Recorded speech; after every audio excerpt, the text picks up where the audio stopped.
Everybody, Elaine here. Today we're going to make a korma, vegetable korma. Korma is an Indian dish that actually means braised, like braised meat, braised vegetables. It's not as spicy as some of the other dishes, and it is actually supposed to be creamy. So it's made creamy with cream and maybe yogurt. But since we're making a vegan one, we're going to be using a little bit of coconut cream. And we're going to do it that way. And also we can use some cashews as well too. And we have some vegan yogurt, which is coconut based as well. So I just want to start off by saying that I actually took the vegetables, and I'll post the recipe in here as well. I took the vegetables, and you can use a lot of different vegetables. It starts with potatoes, and I put those in a pot with some water just to kind of soften them up and cook them for a little bit, boiled them for about 5 minutes or so, 6 minutes. And then I added the other vegetables. So I didn't want to add the broccoli yet because that cooks super fast. And I wanted to add the carrots. So I have carrots in this one. I cooked those a little bit longer to soften them up. And then I added the broccoli. I actually have frozen peas that I thawed out that I like peas in my korma as well. So I'm going to be putting those in as well. But for right now, I'll add those at the last minute. We want them to all be like not mushy and gross. And this is actually, they're just not nice and crisp, but still done. So you can see them steaming. I cooked all those, and then I put them in a separate bowl so that we can start getting everything else going. And I just want to get everything else going. So now I have my pot. I want to show you guys, this is actually going to have onions in it, but I just wanted to show you how a great way to cut your onion. If you're doing onions in a lot of things, sometimes it's good to just cut it in fours and put it in a food processor. Food processor can chop it super fast for you, so you can be done with it super fast. But if you want to, this is a really big onion, you can just take your butcher knife. Is the best thing to have, man, I tell you. And you can just go ahead and go along there and not go all the way through to kind of score it. It's not perfect to do it this way, but this is how I do it. And it's a big one, so we'll see how that goes. And then you can just kind of go along this way. And that's going to cut most of it up. You have to be careful of your fingers towards the end. Yep, see, there we go. And then I just kind of take that core out of there. I want to make sure I don't have the core in there. And I'm just going to chop the rest of it. But it kind of scores it, makes it a little bit easier, make it super fast. You got to have the right knives, and they have to be sharp enough to make sure that you can just chop it. And this one, you don't have to have them super fine, just kind of diced a little bit. And then we're just going to finish off this side. I just wanted to show you how to do that. And like I said, I usually just kind of cut it in fours, put it in my food processor. And it doesn't process all of it. Sometimes I have to cut some of the bigger chunks, but it sure makes it a lot faster, right? We want to look for things that make things faster for us. If you're like me, I want to do faster, easier, but still taste good and be just right? So that's good. We just kind of roughly chopped all that onion up. It was a really big onion. And then in the recipe, we got the pan kind of heated up a little bit here. I think you can see it. I'm just using avocado spray because that's a high temperature spray that I can use. I can use avocado oil, but I'm just going to spray the pan with that a little bit. Make sure it's about 1 tablespoon or so, but I'm just going to kind of spray it a little bit, get that nice and hot. I already told you what I did with the vegetables. So now we're just going to add the onions, and we're going to stir that until it's about soft over a couple minutes. I'm going to turn it up so that we don't have to be here all day. Just kind of make sure it's nice and warm. Maybe chop those a little bit more. Chop, chop. This food is just so nourishing on a nice cold day or anytime. But, you know, remember I was saying that the spices that you use for Indian food are usually really good for your digestive system. They use a lot of fennel, which is good. Cumin seeds, which are good. Ginger, that is good. Garlic is amazing in its own right. It's not necessarily good for the digestive system, but it's super yummy for you. Oh yeah, nice and hot. So let's go ahead and put those onions in there. All those onions. You can actually, if you have a nice cutting board, you can just pick up and push it all in, but I use my wooden one right now. Some people have a big scraper, so you can just scrape everything up really fast. That works pretty well though too. Move that out of the way. Bring this back. I like to use wooden spoons a lot, so I'm just going to get that all processed down a little bit. Get it rolling. There might be some bigger chunks there. You're going to break them up. Break them up. So some of the vegetables that you can use while this is cooking, I can just explain. You can use things like cauliflower, green beans, some of the different ideas, bell peppers. My favorite though is the carrots and potatoes and a little bit of broccoli. That's one of my favorites. But again, you can use cauliflower. What else could you use? Think about it. Zucchini? The zucchini kind of break down and get too soft, I think. Let's see if there's anything else. Carrots, green beans, peas, bell peppers. Just use your imagination. What do you have in your, down in your refrigerator? Because all the times we always have a lot of vegetables and stuff in there. So it's like, don't let them go bad. Just kind of throw them into a korma. Nothing says that you can't use different things that you got in there. Try it. See. Always experiment. Don't be afraid to experiment with what you're making. That's the main thing, right? So as soon as we get this going here a little bit, we're going to add our minced ginger and garlic. So the ginger, we just went ahead and I took the knob of the ginger, and you can kind of peel the peel off of it, but if you don't want to, you don't have to. Just mince it up really small. It's fine. So I have a little bit of ginger here. Get that rolling just a little bit longer. Break those down a little bit. This is a pan that you can't really see, so I'm just going to show you every once in a while. Got your onions. Smells really fragrant. Yummy. Onions are so good for you, the alum family. Cancer-fighting chemicals in some of the foods that the highest on the list for cancer, fighting foods is the alum family, garlic and onions. There are some regions of India that don't use garlic and onions, and there's a lot of them that do. So a lot of the ones that I do are all using the garlic and onions because I know they're so beneficial for you. Some people have an issue with garlic, so you can just kind of back off on some of that. It's hard to, sometimes it comes back up for a lot of people, so it just depends. Some people will have a reaction. I did a food reaction test for somebody one time, and we were thinking it was wheat, and it was wheat, and it was the whey part of the dairy, but it was also very high garlic. So some people have an issue with some of those. Okay, let's go ahead and add everybody's a different individual, so you just have to kind of do things based on what's right for you. Now we're gonna add our garlic. It's about 4 or 5 cloves of garlic minced, so I have that in here. Already ready to go. Sometimes it's better to just have all of your ingredients, whoops, that's funny, all ready to go. Right when you start off the bat, right? So I got that in there. I'm just moving it around a little bit. Ginger, all these anti-inflammatory and good for the digestive system, yummy stuff. So I turned the heat down right now because now I want to add some of the spices. We're not doing the tarka or the, where we're actually taking the oil and putting the spices in this time. We're just adding it right to the korma. So right now, let's see, I've just put that in, 2 minutes, add the tomatoes. Okay, so the cut up tomatoes, I'm doing the same thing with the tomatoes. I kind of slice them apart, and then I just made sure that I did them one side and then the other, turned it around, and then I have my nice tomatoes, all chopped up, super easy. So I got my tomatoes, I'm gonna add those in there. I use the Roma tomatoes. Usually that's what people use a lot in cooking for Indian food is the Roma tomatoes. They have less seeds, they're a little bit fragrant, they're just right for Indian food. But if you don't have that, just use other ones. A lot of people use canned tomatoes too, so that's fine too. We put that in there, and then we want to put all the spices in. So the spices that we're going to use is 2 teaspoons of regular curry powder. I made it last night and I didn't use that. I just used a garam masala and it was totally fine. So this is a blend of curry powder. And this one has actually got a little bit of coriander and turmeric.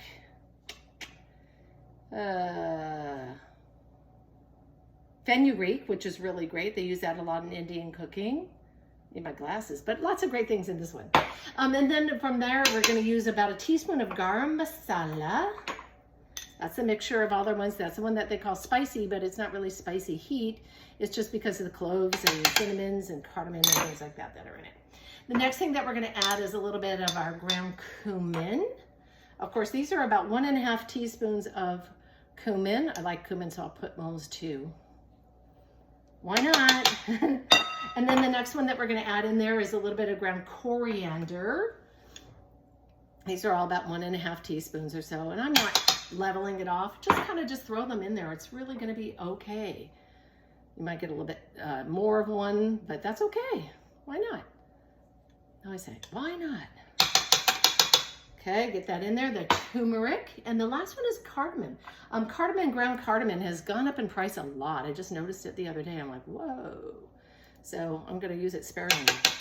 That's going to taste really interesting to have cardamom in that one, right? That's one of the great ones to put in there, in your korma.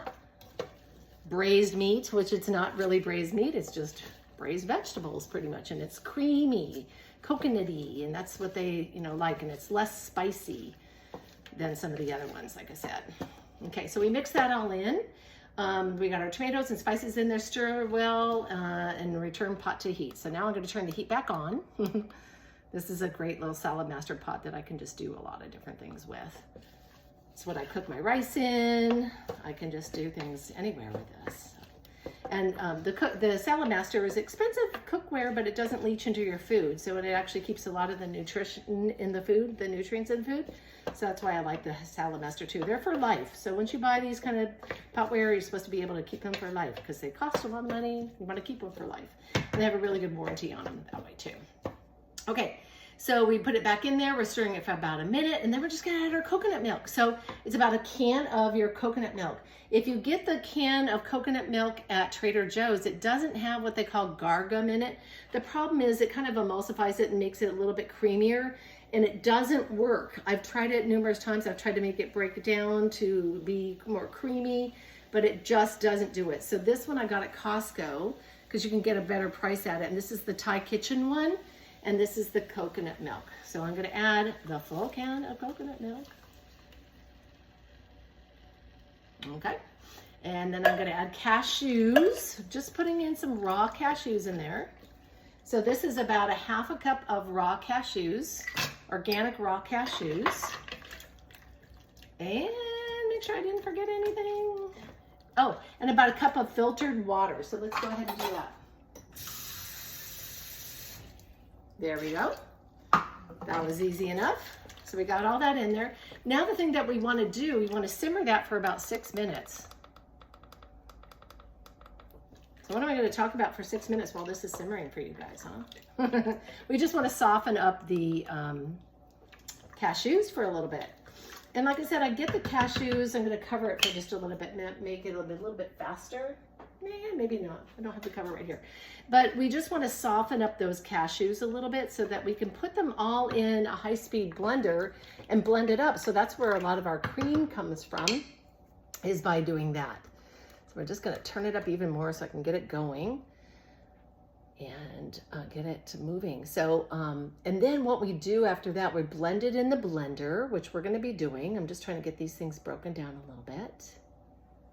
It's hard to do all these live because some of these things take a little bit of time. So what other vegetables could you put in there? You could put some other little green leafy greens and things like that in there. They usually just have more of the stocky, chunky types of things in there. I wouldn't do fennel because it has a very distinct taste. It's not Indian. But there's other things that you can, bell peppers. A lot of people like to have peppers. If you have a problem having any of the some of the bell peppers and things like that, and the potatoes and things like that, this wouldn't be a good dish for you to have. The nightshades. So some people get a lot of achiness in the body and joints, and sometimes it's because of the nightshades. There's a chemical in nightshade plants, which is going to be eggplant, potatoes, and peppers, and that means you can't have cayenne. So it's really hard to have a lot of the Indian food that avoids that. So there's a lot of eggplant dishes, there's a lot of tomato dishes, there's a lot of potato dishes. There's quite a few things that you could have, like I think the saag paneer with all the greens and things like that you could have. You just have to be careful about it. But a lot of people feel a lot better when they avoid that. All my dishes that I make are all going to be gluten and dairy free because those are very inflammatory for a lot of people. There's a lot of people that have autoimmune or cancer and they just want to reduce inflammation. There's a lot of people inflamed out there. And we just want to make sure that we have foods, and it doesn't mean everybody, it just means that some people will need to avoid some of those. Sometimes while we're healing the gut, and we have to go on a specific diet to heal the gut before we can have any grains, nuts and seeds and things like that too. So sometimes you have to be on a really specific diet to help heal the gut.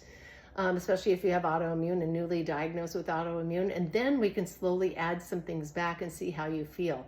But like I said, some of the things that we cook with Indian food actually have a lot of herbs that help us digest. But if you have a gut issue and you want to heal it, sometimes you have to avoid some of those different things, okay?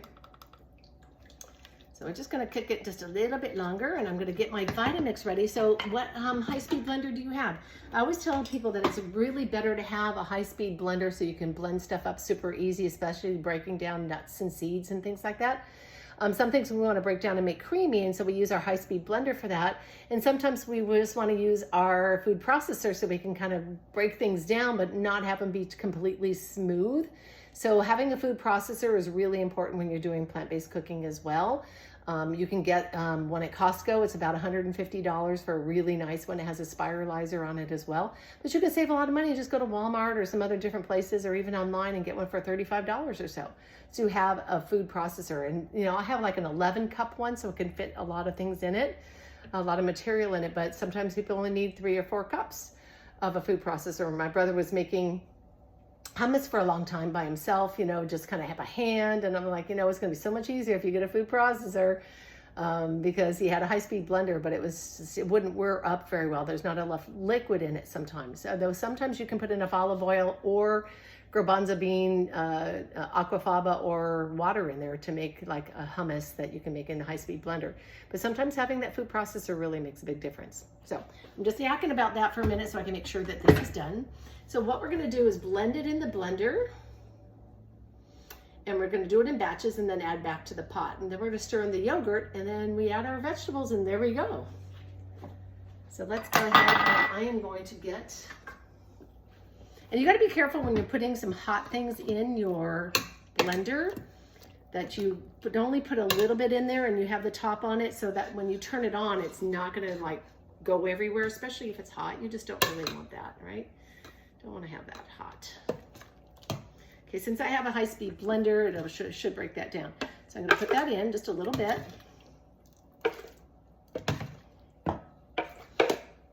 And we're going to put the top on it. Run it up for just a moment.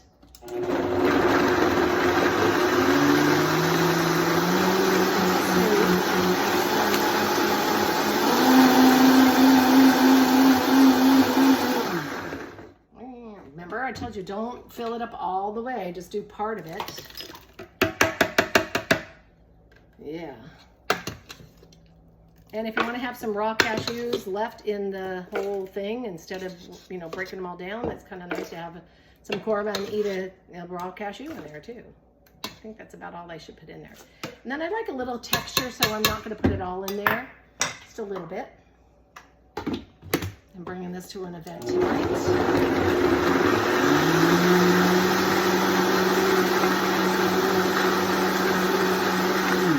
Okay, that should be good. We're going to pour that back in. Make sure you use your little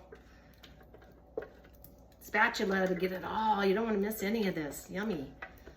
This is really nice and nourishing. Tastes really yummy. Remember, we used the coconut milk. Now we're going to use the coconut yogurt. There we go. That should be about good. Don't want to miss it. Okay. And then we want to put in our, if we're looking at the recipe, blend in the blender till smooth, add back to pot. We're going to stir in the coconut yogurt. The coconut yogurt that I like to use is the Harmless Harvest. It's a little bit better. It's a little bit more expensive, but I got that at a health food store like Ralph's. It is unsweetened plain is what you want, organic cultured coconut. It's about $7.99 for 24 ounces, about a pound of it, but I use it sparingly most of the time.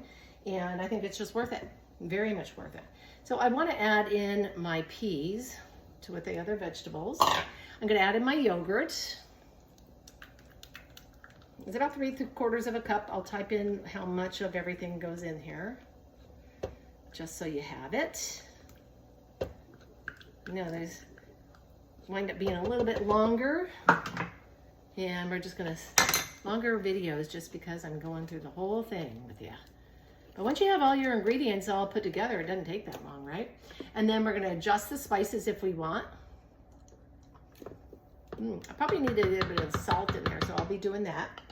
And then we're gonna go ahead and stir in the vegetables. Lots of vegetables. There we go. You can kind of see it, huh? Look at that. Lots of korma. Yeah, we're just gonna heat that up just a little bit. Oh my gosh, yummy. I just love it, nice and creamy. Oh, there's a cashew that didn't get broken down. I love it. Yeah. This is one of everybody's favorites, is this creamy korma. So easy to make. That can last for a long time. You can keep it in the refrigerator. The broccoli is still kind of crisp. It's nice. It's not all yucky, but you can just reheat it real quick and eat it at another time. Save some of it in the freezer. You can put this over rice. I had the basmati rice that I made, and I put cumin seeds in it, so you got a little cumin on it as well. This dish doesn't have cumin seeds in it, but the rice will have a little bit of cumin seeds and add a little bit of taste to it, but also add a little bit more for your digestive system. So there you go. There is the korma. I think I got everything. Okay, you guys, hope you make it and let me know how it is. Take care of yourselves.